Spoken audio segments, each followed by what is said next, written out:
We are very excited to have this conversation today with the Chief Justice, and this is going to be an interesting conversation that kind of looks at the present time, the current moment that we have in this country, but also his reflections going forward. He's just about to retire from public service, and I think it's a great opportunity to kind of capture his ideas and his thoughts and his optimism. He's expressed unbelievable optimism about the future of the country. And I think at this point in time, this country needs hope more than anything else so that we can actually begin to think about how do we continue the elusive process of building a cohesive society going forward. So we're very excited, Chief Justice, welcome. And I'm joined by my colleague Soraya Shah and our very good friend and leader of the youth movement, Raphael Bonyo.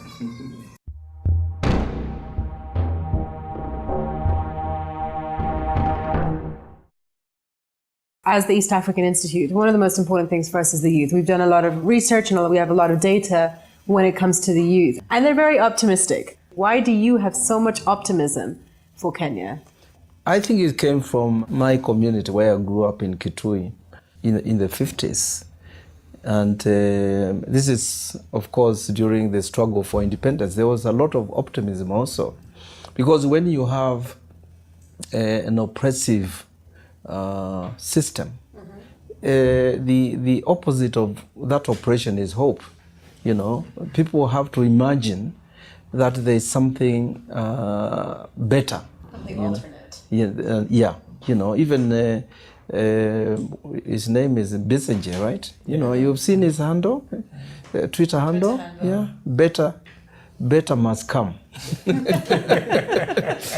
So when you talk of a unit of opposites, it's exactly that. You have oppression, you have disillusionment, you have exploitation, you know, you insecurity, there's poverty, there's everything.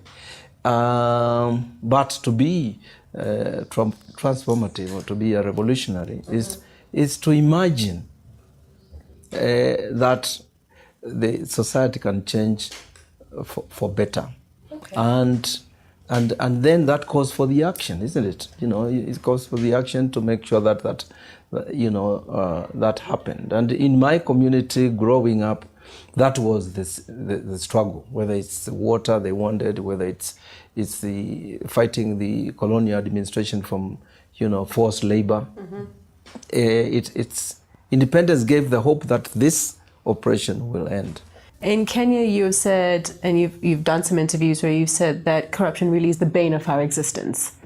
As you leave office, where's the balance? Where do we go being so corrupt versus having hope that this corruption will cease at some point? I think that, you know, corruption will not survive in the future. The reason why I say this is because it's become now a national issue. Okay, it's no longer being spoken quietly. You know, people are talking about it, and the corruption is about equitable distribution of resources. Okay, and as we devolve our government, people are saying we are devolving corruption. Fine, but the important thing is that there is resistance, even at the grassroots. Governors who get resources are being asked for more, and they are being held accountable. Okay. And this is something that we have to actually investigate and pay attention to what is happening in a lot of these counties, the marginalized ones like mine in Kitui. You know, whenever I go back home, I see roads have been graded, some rivers have been bridged, small things. So there are small gains being made. Yes, and the people are making demands. That's why in Kitui the issue of coal, you know, hasn't been documented. It's the ordinary peasants who are asking, why is this basin? It's called Moi Basin. The basins in dry areas are like oases. That's where you grow potatoes, bananas, and everything else. So they are questioning, turning their basin, which is the basis of their existence and the right to food, to coal mining. And they were not involved. So there is objection now on a much wider level. Yeah, so those are the things that give me hope. That at the grassroots now, whether it's Mandera, whether it's Turkana, what you see is people know that resources were never there. But now they are there, and they are not going to allow governors or people to steal them. That movement from the grassroots, if it has a political voice, and it must at some point, the young people have to lead it. And that is what is going to start from the bottom. And before you know it, it might be 20 years, there will be a leadership that is actually a people's leadership. People forget that in the 50s, when the first people were elected in the Legislative Assembly, there were people's representatives. This is Kinamoi, Mboya was from the trade union, Nyaga was a school teacher, so was Odinga. But a lot of those guys, I can tell you, they didn't bribe anybody to go to parliament. To get their voices heard. Yes, the people picked them. Because they had been to Makerere, they spoke English. So they knew the people. They knew the people they interacted with. Yes, and they built houses for them. My MP from Kitui then was James Nzao Muhimi.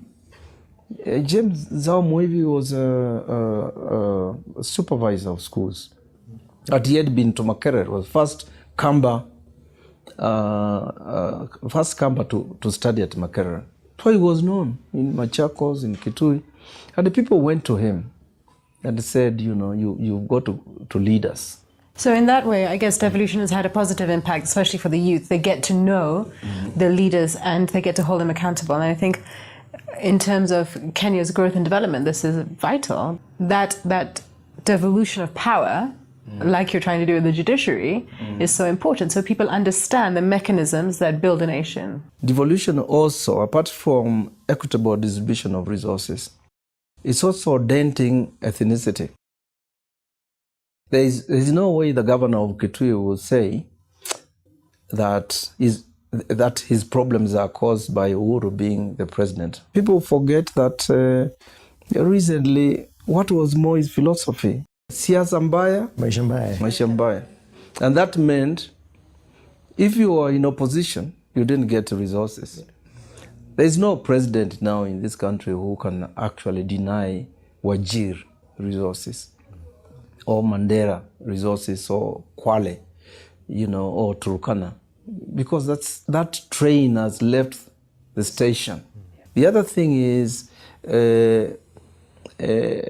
you have, for the first time, 48 potential presidents, or even more. The senators, the governors.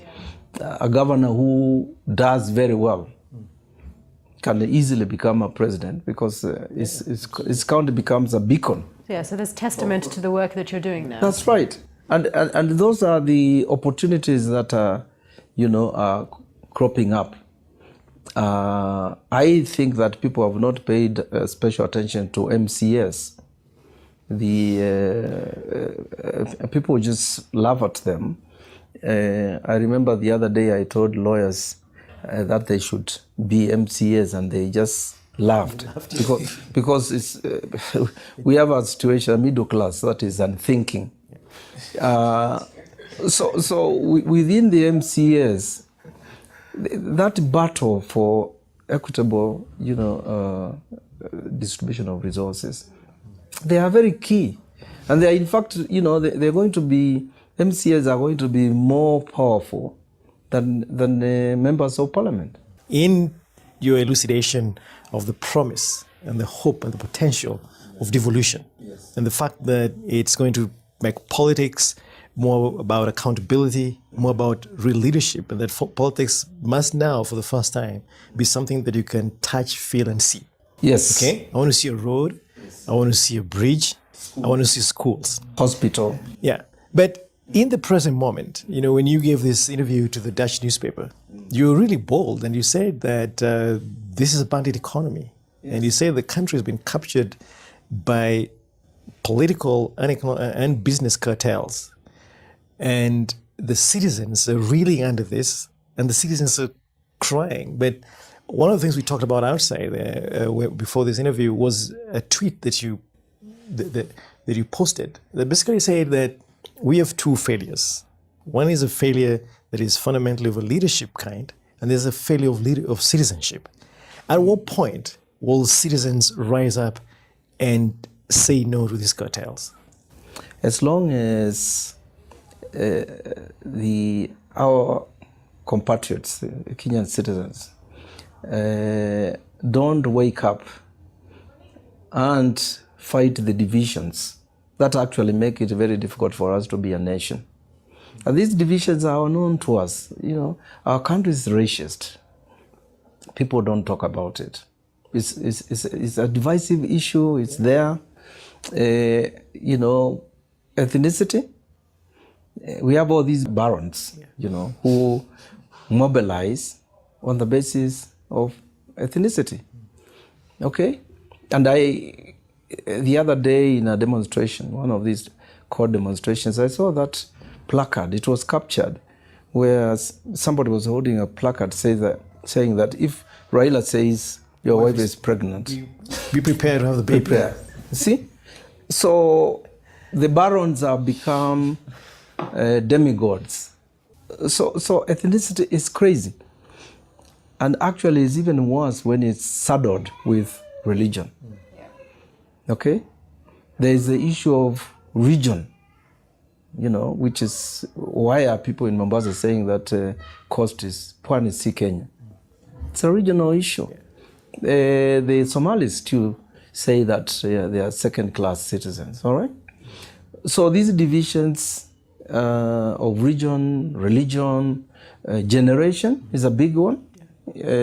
Gender is, so we've got to rise up and look at these material interests that have nothing to do with ethnicity. If it's the road that is being built, if it's the resources that are being stolen, a thief is a thief. Poverty cuts across communities in this country. And so when I see, as I have seen in Ukambani, a person, and this was my aunt, I was talking to my aunt about elections in 2007. I was telling her that she should either vote for Raila or Kibaki because they were the front runners. Kalonzo wasn't going anywhere. But she believed that this is our son, and so we kept on talking. I asked her, have you ever met him? She said, no. So I said, but, in what way does this particular leader, help you? And so we had a kind of a nasty discussion because I was saying, I'm the one who pays, school fees for your grandchildren, and I'm telling you that this is... And then I realized that was totally wrong. It was an imposition. So I went back and I apologized. And I said, you can vote for whoever you want. And I realized at that point how ethnicity is a deep-seated sickness. How do we then make the move to detribalizing and de-ethnicizing national politics, competition at the presidential level? Mm-hmm. Why we still find it, as you call them, these ethnic barons still, virulently capable of mobilizing tremendous amount of potential capacity for violence on ethnic lines, right, in the guise of political competition? The core question, in my view, is the building of alternative politics. because you have already talked about the kind of politics that dominate this country. Yeah. And that's the dangerous type. But nobody is coming up with the alternative. Who is thinking about how to detribalize citizens by bringing in issue-oriented politics, where you basically say, poverty hits everybody, every community. So we've got to push for some kind of social justice or social democracy, where you tell a Kamba or a Kikuyu to realize that things have changed, and that resources, equitable distribution of resources is the name of the game. That's how you address material interests, of people. And that's why devolution is very, very, very critical. Because the governors can't run away, as you have said. They can't just hide in Nairobi. I know they have choppers, they come and hide here sometimes, but still, they have to be in those offices. And the issues now are becoming so grassroots. Okay? It's what Obama was saying, that democracy is crazy, because those who you have given something say, what have you given me lately? It's never enough. It's, so the way I see it is the alternative political leadership. And let me say it's leadership at all levels, not just politics. It has to start from that guy who is stealing the funeral fund at the community level. Is given the responsibility to keep that money, because people are dying and people have to buy coffins and so forth. And the guy is invariably a man, steals the money. Are you suggesting the women are not corrupt? Of course not. not. My experience in my community was that the way I saw the merry-go-rounds, the way I saw who the treasurers were in the community were always women.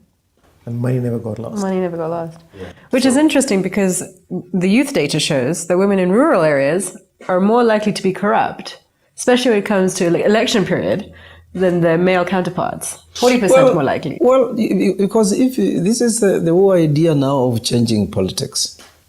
I can give you just a short story to illustrate this.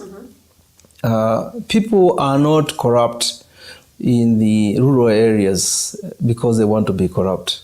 They don't see the alternative. My cousin, who sings very well, in one of the elections, I can't remember which one, he had t-shirts for the candidates.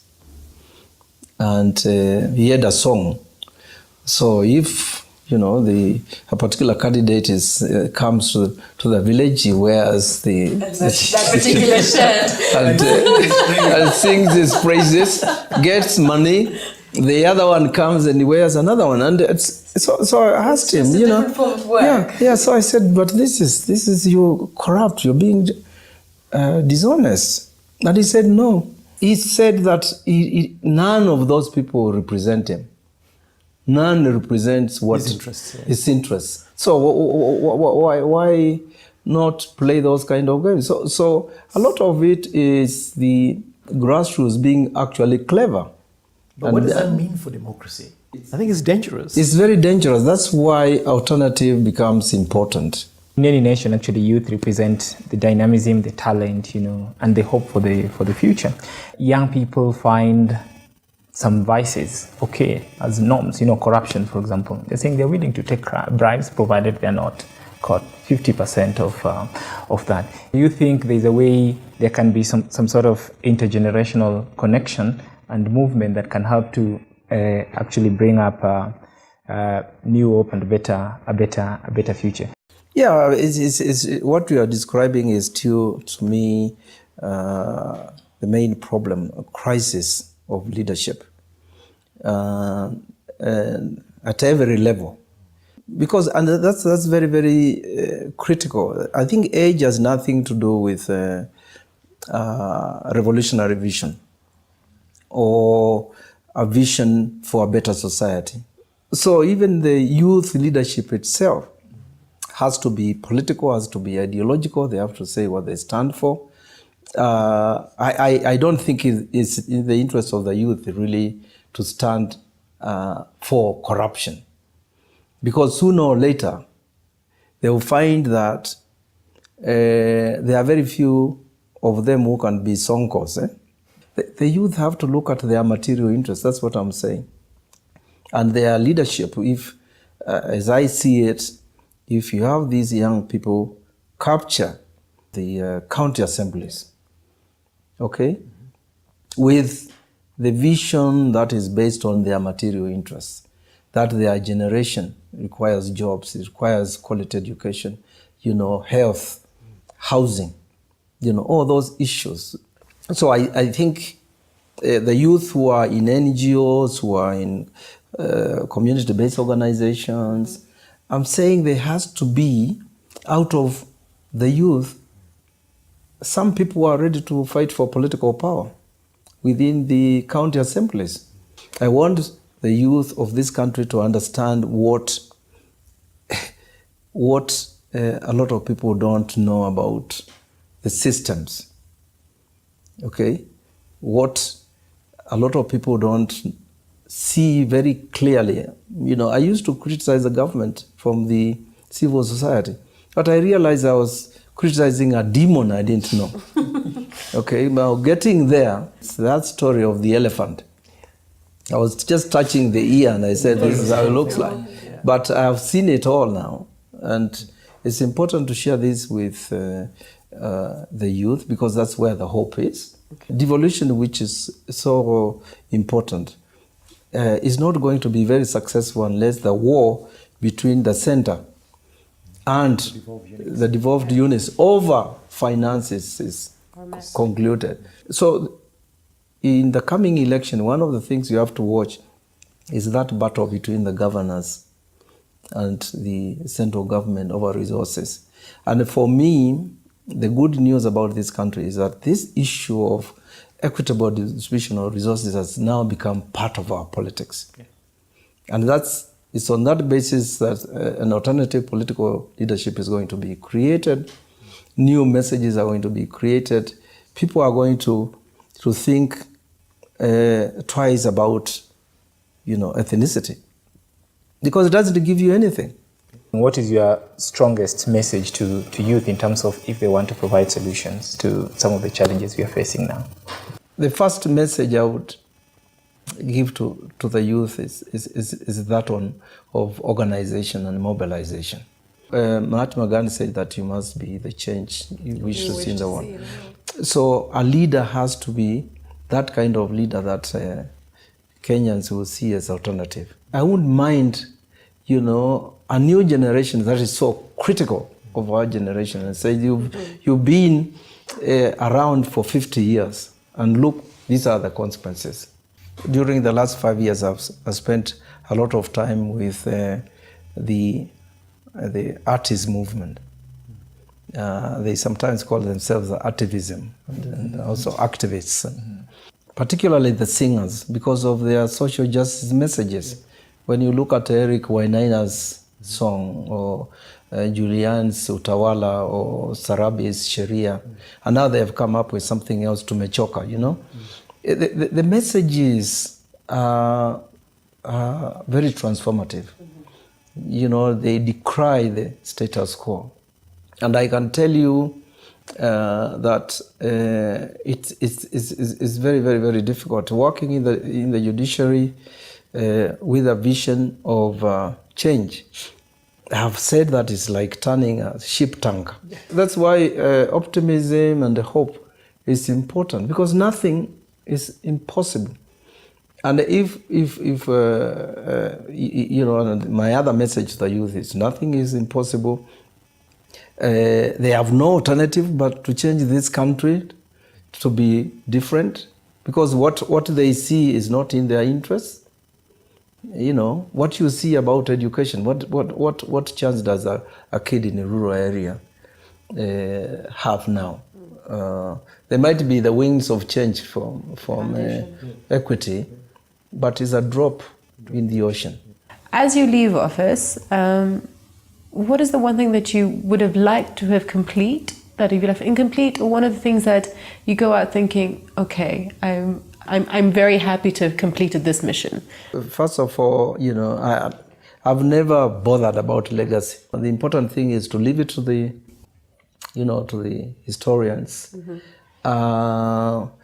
There isn't something that I can say that remains to be done in the judiciary.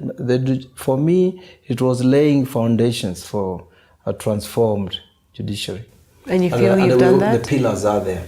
So now you feel that there's more structure in place for whoever comes in next to build on that? That's right, and it depends on whether the people are going to keep the pillars permanent and irreversible. This is the wisdom of the natives when they say that when you eat ugali, don't start in the middle, you burn your fingers. You start from the margins, you go towards to the middle. Yeah, and once you get to the middle, where the judiciary is, and that's to answer your question, that is something that I leave unfinished, the corruption, because the corruption is not just the judiciary, it's a societal thing. I think that access to justice, how many people, only 5% of Kenyans come to the formal courts.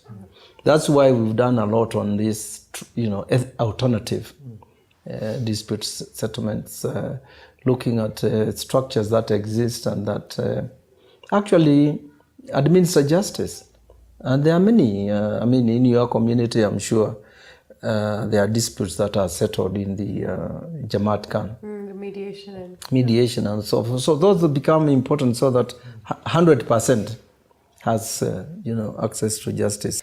So CJ, in closing, I doubt that you're just going to sit at home and rear chickens. What is your plan? Because I think it would be such a shame for this enormous wealth of experience and optimism and wisdom just to kind of sit somewhere in the sun-baked plains of Kitui. In the process of finishing a memoir, tentative title is In Search of My Humanity, Inspiring Encounters. So it's not about me, but it's about the people who encouraged me, the people who inspired me, teachers, all the way to people like Nyerere, where I studied.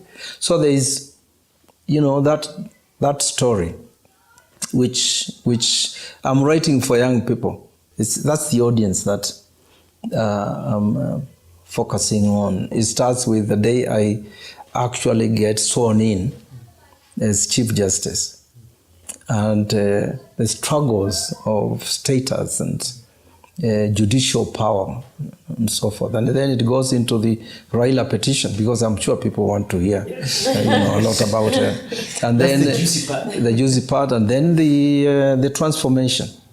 And then after that, I kind of start at the end. And then I can then start talking about, almost everything. The most difficult chapter I've had to write is about women. That's interesting. You have to wait to read it. Why is it interesting? No, because you're such a feminist, so... Yeah, but that is the public... That is that's the problem I'm trying to deal with. Publicly, I'm seen as, a pro-women's rights activist. Right. But the private is important. I don't want to feel hypocritical. So I've got to go into, my romantic relationships and look at, and the non-romantic ones. And what I'm saying in my book is that I have the dark sides and the light sides. And I have to keep on struggling. So you really are talking about the humanity. Yes. So that's what I'm going to do. And then there's a book on transformation from the margins, which is a bit academic, but it does this, tell Kenyans the story of the 5 years, in the judiciary. I've talked about the memoir and the book. The fourth thing that I want to do is talk about that transformation story, because I've already talked about it in Guatemala, Nigeria, Tanzania, the US, Latin American countries. There is the whole notion of transformative constitution and transformative constitutionalism, and what law can do, to change nations has now become a very, very important theme. Absolutely. And the people want to hear, how we are implementing the constitution. Does it really work? So what is this transformative constitutionalism? When you have a Supreme Court that is it's being called a supreme joke. So all those issues that are being raised, people want to know. They want to know how we vetted judges to get, a new leadership in the judicial, all those experiences. So I want to be talking about it to African side and the people in the global south. I don't think that message is a message I will take to the global north. They will probably not understand it. But it's concrete. There's a concrete demand that I want to start a center, maybe within 2 years, which I'll call it a center for alternative leaderships, and continue this debate that we have now. Absolutely. Because I still think that's very, very, very critical. Because there are no clear answers. There's a lot to learn from it. So these are the issues that center, will deal with. And since I have worked for donors, I know how to fundraise. So, on that happy note, thank you so much, Chief Justice. I think this was an extraordinary honor, and I think that you have laid out your experience and your vision very clearly, and we wish you all the best. And this African Institute will always want to be a partner in helping to create these conversations going forward. And we wish you all the very best. Yeah, and that's why I've talked about this particular conversation, because I see it as a very, very, very critical discussion as I leave. I was just saying that I don't remember during my 5 years having an intense issue-oriented discussion or interview, where we look at the bigger picture. And what you are doing is, it's fantastic. It's the first time I've had an interview that hasn't drifted towards my studies.